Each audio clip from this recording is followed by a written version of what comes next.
Bonjour et bienvenue sur Radio CSERT, je suis Marc-Frédéric Gomez et nous sommes le vendredi 30 août 2024 en direct de l'Indre.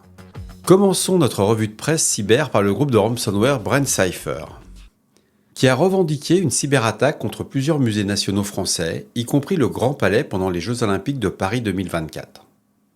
L'attaque, survenue les 3 et 4 août 2024, auront compromis un système centralisant les données financières des institutions gérées par la Réunion des musées nationaux, Grand Palais, ce qu'on appelle le RMNGP. BrainCypher prétend détenir 300 gigas de données qu'il menace de divulguer prochainement. Bien que le Grand Palais ait initialement déclaré qu'il n'y avait pas d'impact opérationnel et aucune preuve d'exfiltration de données, le groupe BrainCypher a publié un compte à rebours sur son blog indiquant la publication imminente des données volées. L'agence de cybersécurité française, la NSSI et la CNIL ont été alertées et assistent les institutions impactées et affectées. BrainCypher est un groupe apparu en juin 2024, utilisant un ransomware basé sur Logbit 3.0. Cependant, ce groupe a intégré des techniques d'obfuscation avancées pour rendre son ransomware plus difficile à détecter et à analyser malgré ses menaces. Il n'y a pas de preuve claire liant ce groupe à d'autres acteurs majeurs du ransomware. Vous trouverez toutes les informations sur le site The Register en anglais. Un nouveau type de scam signalé par Malwarebytes. Cette nouvelle escroquerie en ligne utilise une fausse page d'accueil du site Canva pour piéger les utilisateurs et verrouiller leur navigateur. Les cybercriminels ont créé une réplique de la page d'accueil du site en enregistrant un compte sur la plateforme pour concevoir une page factice. Cette page est utilisée dans des publicités malveillantes qui redirigent les victimes vers ce faux site. Lorsque les utilisateurs arrivent sur cette page et cliquent sur l'image, leur navigateur est immédiatement verrouillé par une fausse alerte Microsoft. Ce verrouillage est conçu pour tromper les utilisateurs en leur faisant croire que leur ordinateur est compromis, les incitant à appeler un numéro de support technique frauduleux pour résoudre le problème. Ce type d'attaque est une variante courante des arnaques au support technique où les escrocs exploitent la peur pour extorquer de l'argent aux victimes. Les utilisateurs sont avertis de ne pas interagir avec ces alertes et de fermer immédiatement le navigateur ou de redémarrer leur ordinateur pour éviter de tomber dans le piège. Bon, c'est du classique, mais faire une fausse page sur le site qu'on a décidé de compromettre, c'est quand même pas mal, quoi. Ils ont de l'imagination. Ransom Hub. Un groupe de ransomware as a services, ce qu'on appelle un RAS, apparu en début d'année 2024, a déjà fait au moins 210 victimes en seulement 6 mois. Ils charbonnent les gars, ça bosse bien. Ce groupe permet à d'autres cybercriminels de louer leur infrastructure pour lancer des attaques de ransomware, ce qui a contribué à son expansion rapide. Ransom Hub se distingue par sa capacité à s'adapter rapidement et à cibler un large éventail d'organisations, allant des petites entreprises aux grandes institutions. Le groupe utilise des techniques avancées pour chiffrer les données de ses victimes et exiger ensuite des rançons pour les déchiffrer. L'article de HelpNet Security souligne l'efficacité croissante des modèles de ransomware as a services qui permettent à des cybercriminels, même peu expérimentés, de mener des attaques sophistiquées avec un investissement initial minimal. Cette évolution du paysage des cybermenaces montre que le ransomware reste une menace majeure pour la cybersécurité et que les entreprises doivent renforcer leur capacité de défense pour se protéger contre ce type de menace. Google a révélé que des hackers soutenus par le Kremlin ont utilisé des logiciels espions et commerciaux pour mener des cyberattaques. Ces outils, fournis par des vendeurs comme NSO Group ou Intellixa, ont été exploités malgré les promesses de ces entreprises que leurs produits ne seraient pas utilisés à mauvais escient.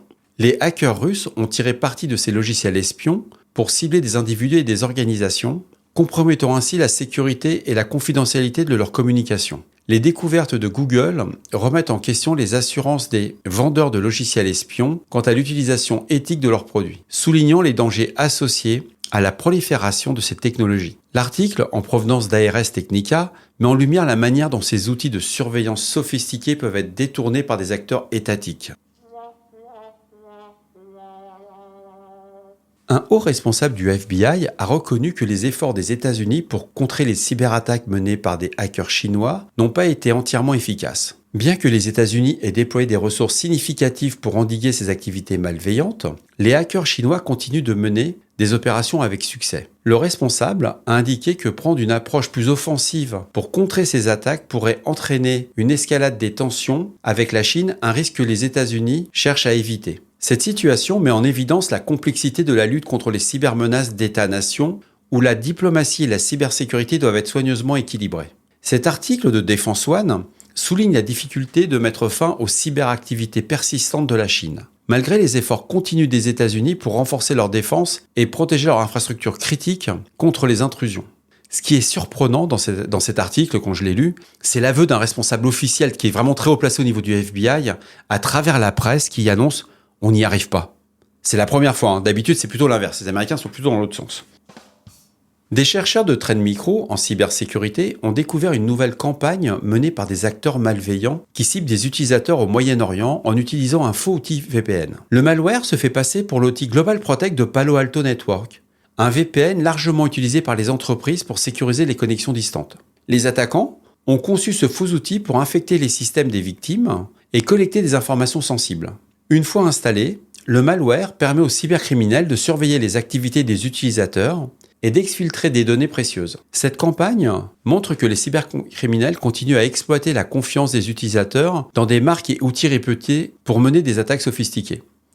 Sur le blog de Trend Micro, l'article souligne l'importance pour les organisations et les utilisateurs de vérifier l'authenticité des logiciels avant de les installer, surtout lorsqu'ils sont téléchargés depuis des sources non officielles. La vigilance et la vérification des sources sont essentielles pour éviter de tomber dans ce type de piège. Bref, on télécharge sur le site de l'éditeur et pas sur un autre site. Mais même ça, c'est pas suffisant.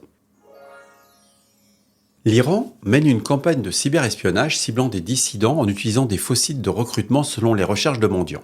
Cette opération, que mendiants attribuent avec une haute confiance au régime iranien, vise à piéger des opposants politiques en leur faisant croire qu'ils sont approchés pour des opportunités d'emploi légitimes. En réalité, ces sites sont conçus pour collecter des informations personnelles sensibles et surveiller les activités des cibles. Cette campagne présente des similitudes avec les opérations précédemment attribuées à l'unité APT-42, on en a déjà parlé cette semaine, un groupe de cyberespionnage affilié aux gardiens de la révolution islamique d'Iran, l'IRGC. APT-42 a été accusé de mener diverses attaques, y compris des tentatives de piratage contre la campagne présidentielle de Donald Trump. L'article met en lumière les tactiques sophistiquées utilisées par le régime iranien pour réprimer les dissidents en exploitant des méthodes de phishing et de collecte de renseignements sous couvert de faux recrutements. Cette stratégie démontre l'engagement de l'Iran à utiliser le cyberespionnage pour surveiller et cibler ses opposants, tant à l'intérieur qu'à l'extérieur du pays.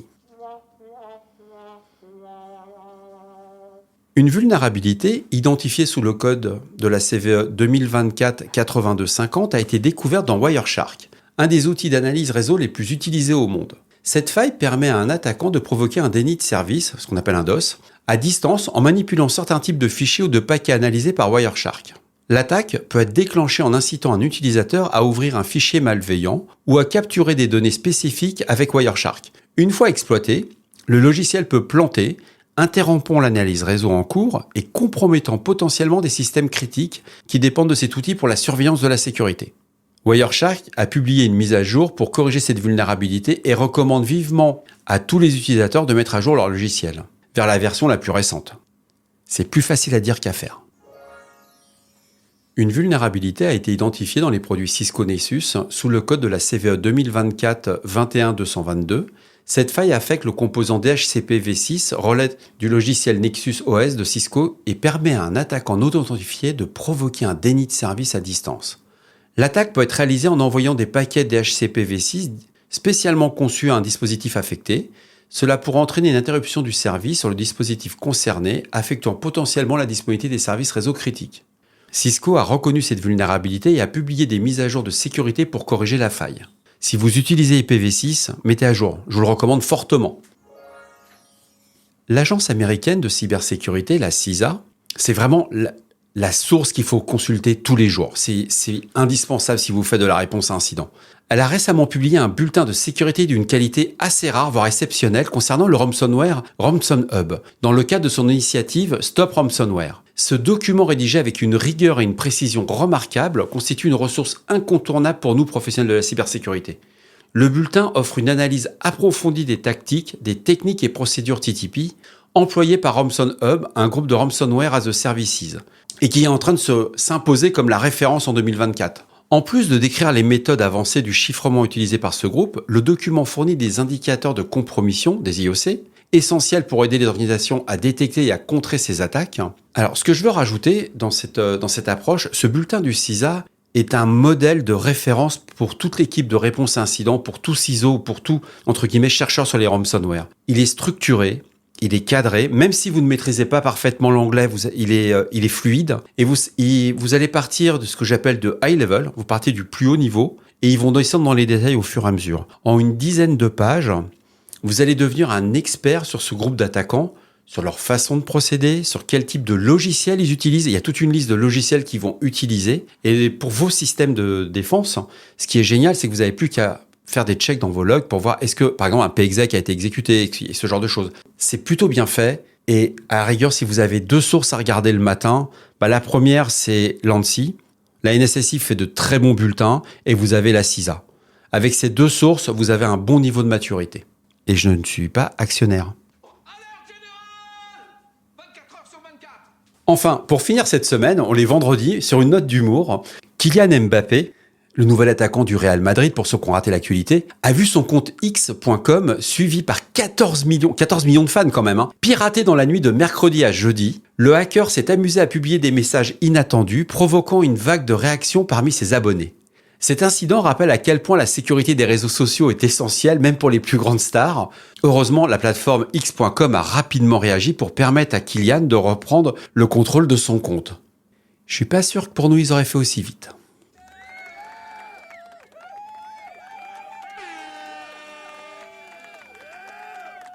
Voilà, nous arrivons à la fin de cet épisode du vendredi 30 août. Vous retrouverez tous les liens en description du podcast. Je vous remercie profondément pour votre écoute. Je vous dis à demain, samedi. Il y aura de l'actualité. Vu qu'il y a les JO, on va continuer à regarder un peu ce qui se passe. Bon, il n'y a pas grand-chose pour le moment, on va dire il n'y a rien. On va rester vigilants. On va essayer de passer un super bon week-end. En tout cas, je vous remercie pour votre fidélité, vos soutiens. N'hésitez pas à m'écrire si vous avez besoin que j'aborde d'autres sujets. Et ça sera avec plaisir que nous continuerons. Merci. Au revoir.